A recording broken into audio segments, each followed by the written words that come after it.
Hello दोस्तों, कैसे हैं आप सब। आज की ये कहानी राजस्थान के पास स्थित एक गांव की है, जहां एक लड़की जिसका नाम सिमर था, वह अपने पिता के साथ अकेली रहती थी।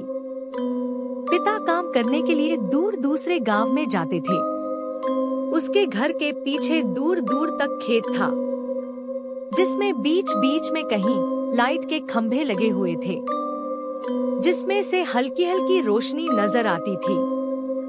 एक रात उसके पिता को काम के सिलसिले में कहीं बाहर जाना पड़ा, जिसके कारण वह लेट हो गए। यहाँ वो लड़की अपने घर में अकेली थी। परीक्षा करीब होने के कारण वो रात को अपने घर में पढ़ाई कर रही थी।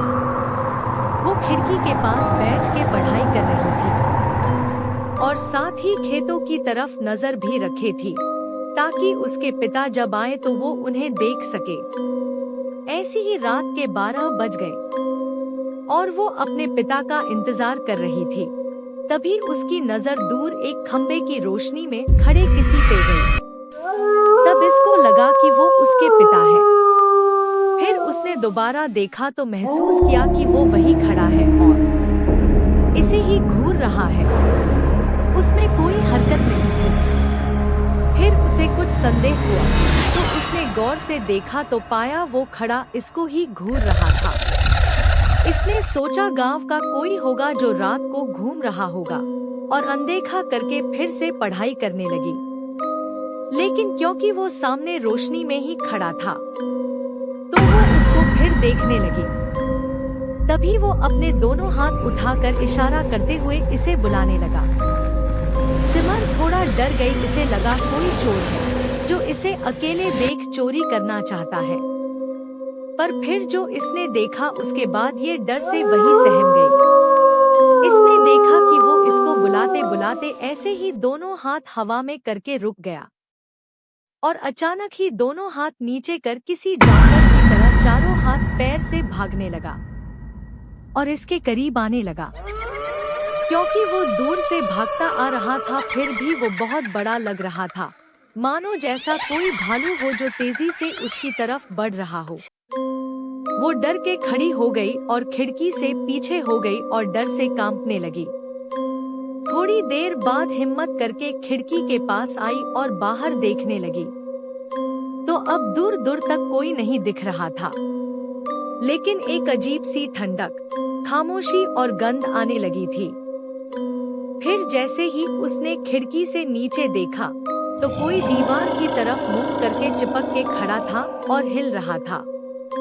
जैसे ही सिमर ने उसको देखा बहुत ज्यादा डर गई और बिना कुछ बोले उसे देखने लगी। तभी उसने अपना सर उठाया और इसकी तरफ देखा, जिसे देख ये बहुत डर गई। उसकी आंखें अंधेरे में चमक रही हैं, जैसे किसी जानवर की चमकती है, और उसकी आवाज गहरी से गहरी होते जा रही थी, जो हड्डियों तक तड़पा दे। यह देख सिमर का दिल तेजी से धड़कने लगा।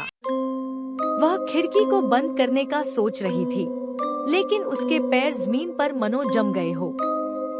जैसे तैसे वो खिड़की से पीछे हुई और डर से कांप रही थी। फिर उसने देखा एक हाथ जो बहुत ज्यादा बड़े थे, वो ऐसे लग रहे थे जैसे सड़ गल गए हो, और उसके नाखून लंबे, तीखे और मुड़े हुए थे। ये देख सिमर ने सोचा कि आवाज लगाकर मदद बुलाओ, लेकिन डर से उसकी आवाज नहीं निकल पा रही थी। फिर सिमर ने देखा उसने दूसरा हाथ भी खिड़की पे रखा और ऊपर आने लगा। वो जैसे ही थोड़ा ऊपर आया, उसकी आंखें दिखने लगी। वो इतनी डरावनी थी कि कोई भी डर से सहम जाए।